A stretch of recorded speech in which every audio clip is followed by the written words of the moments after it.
Well, Dr. Cardeña, thank you so much for being here with me today.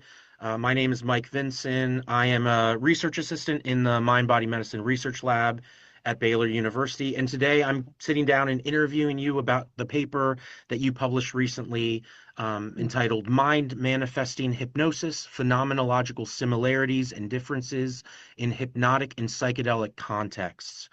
Thank you again for being willing to sit down with me. I'm wondering if, to begin with, you could just briefly walk me through this publication as if I were someone who is not very familiar with this field. Yes, the purpose of the publication was, in a sense, to remind people of something that was talked about decades ago, but had mostly, I think, been forgotten. And the main idea is that there are a number of similarities of experiences that may arise in a hypnotic context to the experiences that may arise after ingesting psychedelics, Mm. and that they may interact with each other. And I thought it was important to come back to that idea because I think recently there has been a hype to research with psychedelics Yeah. as if somehow the use of psychedelics was very different from that of other techniques to alter one's consciousness. And I do not think that is the case. There are some differences, but there are also a number of similarities.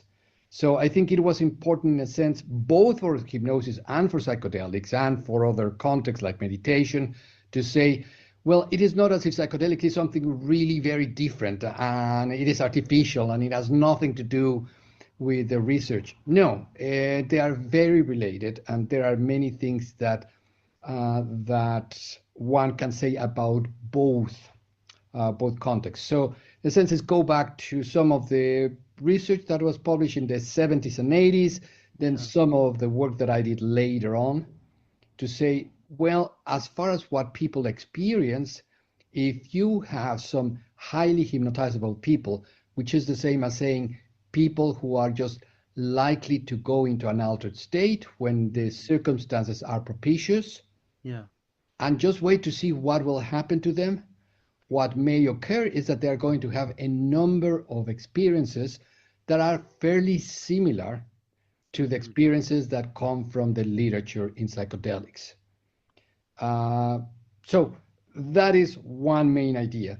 There are differences, you Yeah. know, if you do a hypnosis like I have done in my research with very responsive people, they may have sometimes just spontaneous experiences of full light and merging with the light, feeling one with everything there is.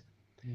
And if you want the person to come out of that state, if you want, it would be, I think, easier in the case of hypnosis than in the case of somebody who had been intoxicated Right. with a drug. So drugs are more intense, more long lasting, but they're also, on the other hand, less controllable. Right. Right. But the main idea is psychedelic, the term means mind manifesting, or that was what was coined, and what that's the meaning of psychedelic. And I think the main idea is that these drugs help to manifest something that is in us. Mm. And if you take it from a neuro neurotransmitter perspective, in order for them, for the psychedelics that have to do with serotonin 2 receptors, in order for them to work, it is because they are substances that are similar to things that we already produce Mm. naturally. Right. Otherwise, they would not have the effects they have. They would not be able to bind to other areas. So it is to say, well, it's mind manifesting. They're manifesting something that is there, and that for some people it comes out more easily. For other Yeah. people, it does not. So those are, in a sense, if you will, the two main ideas that psychedelics, the effect of psychedelics, are not really that extraordinarily different.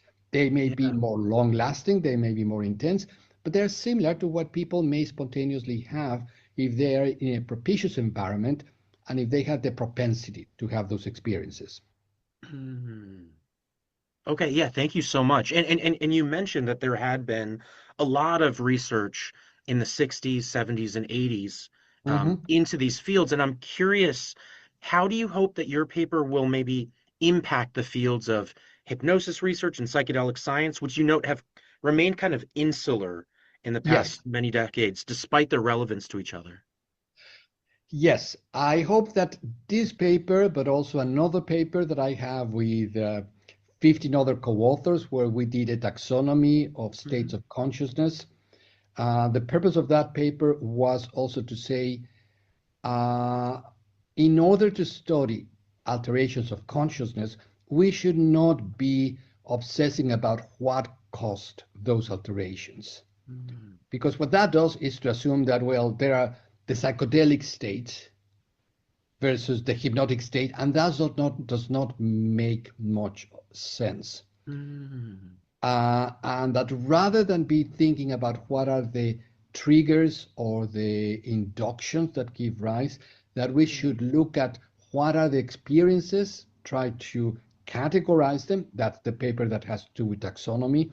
Yeah. And then we should have people who specialize, for example, on meditation or hypnosis or psychedelics or just spontaneous events of people walking by and all of a sudden feeling that they are one connected with everything else, that we should be studying those experiences as themselves and not be obsessing so much as what were the triggers or the causes because they may not tell us as much. Mm. Interesting. Um, and I'm curious,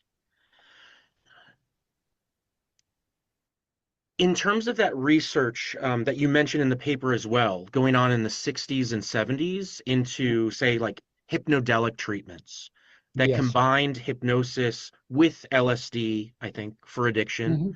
Hmm. Hmm. Um, and those showed promise before those studies were halted. Yes. I'm curious, with the current kind of renaissance in psychedelic assisted therapy research, do you see opportunities to revive or modernize this integrative approach? I would say absolutely, because there are things that each of the specialties, if you will, can teach the other. Let me start from hypnosis, which, in a sense, is where I started my bachelor's thesis was on hypnosis. Oh, cool. My father did hypnosis. I learned to do hypnosis when I was still an undergraduate. So I started with that. And some of the things that hypnosis research has given me is one, to be very sensitive about the importance of individual differences. Mm, Because in hypnosis, we have the scales to measure them. We know that there are big differences of how people will respond to what we do. yeah. If you are working with somebody who is a hypnotic virtuoso, you may say some things, and believe me, it has surprised me at times to find out how strongly people may respond. That I may ask a person, hallucinate that you are seeing something. You don't say hallucinate, but you tell them when you open your eyes, you will see, let's say, a red cup in front of you. And then you ask them to open the eyes, and a few people start describing in detail a red cup. And you have reasons to suppose that they are not lying to you, that they are not telling you something just because they want to be good participants. Yeah. So that hypnosis gave me that sort of sensitivity, the awareness of the importance of individual differences. And the other aspect that it gave me was to try to be sensitive and aware of how important is the context and the suggestions given, Yeah. both explicit and implicit. And as you know, demand characteristics and experimental effect and so on, part of them came from the work by Marty Norn, who showed, well, depending on how you communicate something to a person, the person may end up responding, and the person's response is not a lie, it is not false, but you may not realize that the way you phrase something is causing that response. So those are the two, if you will, main areas that I think hypnosis can contribute to the work on psychedelics, the Yeah. work on meditation. Mm. Um, on the case from going now to the psychedelic field, I think what they have been, or that area, what it has been very successful at doing is, on the one hand, to come up with sophisticated neuroscientific projects to try to find out what may be the aspects that may be more important. They have also created contexts that are very long that may uh, enhance the effect they may have. Hmm. Uh, and uh, and they have been very good at, in a sense, not popularizing, but make popular or make famous the sense that they want to raise money, and they said this is very innovative, this is very important. And I would say in the case of hypnosis, we have not been nearly as good as, for example, trying to have multi-site studies with different centers going for big grants and trying to enhance, let's say, a hypnotic effect, an effect that comes out of hypnotic procedures.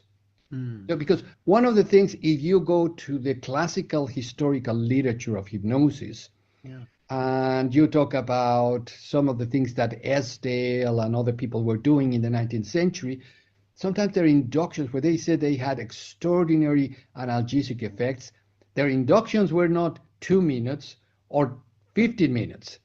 They were doing passes for a long time, sometimes for hours. Oh, wow. Okay. Yes, I didn't know yes. that. Yeah. Yes. So sometimes you can think, well, really, could they have this intense effects?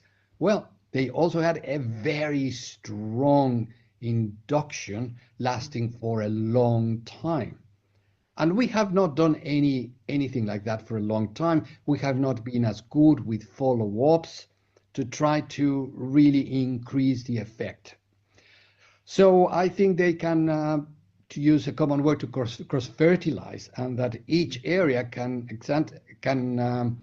help the other. And I would hope that in the future, instead of talking about the hypnotic state or the psychedelic state, which again to me do not make any sense, we would talk about, for example, there is the dissociative state, or there is the unifying or mystical or sense of unity state, Mhm. or there is the disorganized state, and to define the states according to what the main experience is, not Mhm. according to what triggered it.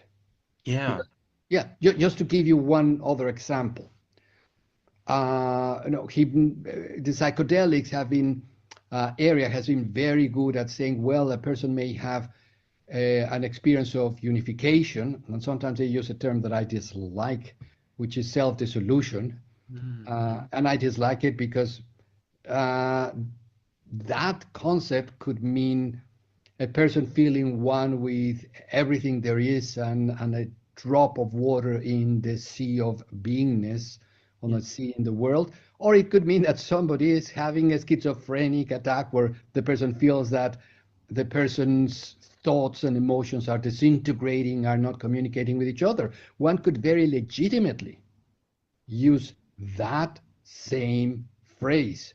And people use it as if we knew what it means. And it can mean Mhm. very different things. Yeah. So, what I would like to do is, instead of having psychedelic states, let's talk about what are the main characteristics.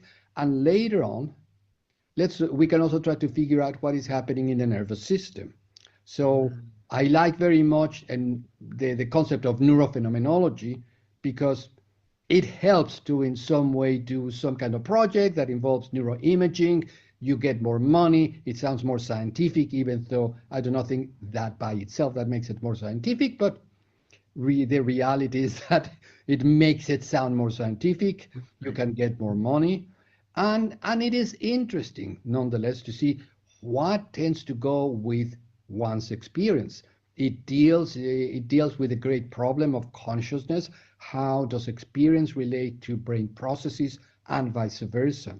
So in a sense, there's win-win if you are able to integrate the experience, to enhance neurophenomenological studies, and leave aside to an extent what the triggers are.